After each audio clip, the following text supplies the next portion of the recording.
Après avoir perdu Oswald, Walter rentre donc à Hollywood avec une seule idée en tête, créer un personnage qui lui appartiendrait vraiment.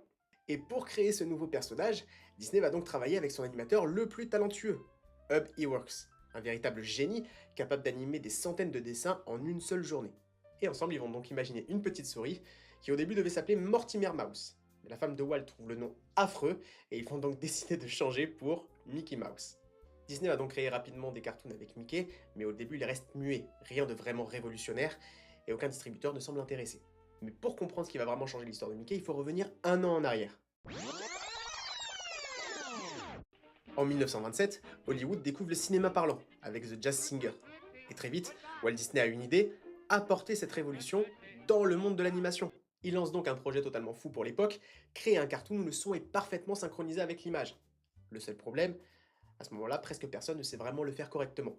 L'équipe passe donc des semaines à tester des bruitages, des musiques, des synchronisations, et le résultat devient donc Steamboat Willie. Quand Steamboat Willie sort en fin 1928, le public découvre quelque chose d'incroyable. Les mouvements, les bruitages et la musique sont parfaitement synchronisés. Pour la première fois, un cartoon donne l'impression de suivre un vrai rythme vivant. Et très vite, Mickey Mouse devient le nouveau visage de l'animation. Disney vient donc de révolutionner le son, mais il pense déjà à la prochaine étape, quelque chose que presque aucun studio n'ose faire pour l'instant, donner de la couleur à l'animation. Merci beaucoup d'avoir regardé, j'espère que ça vous aura plu. On se retrouve dans le prochain épisode où nous parlerons de l'arrivée de la couleur dans l'animation, ainsi que des cartoons les plus ambitieux créés par Disney à cette époque.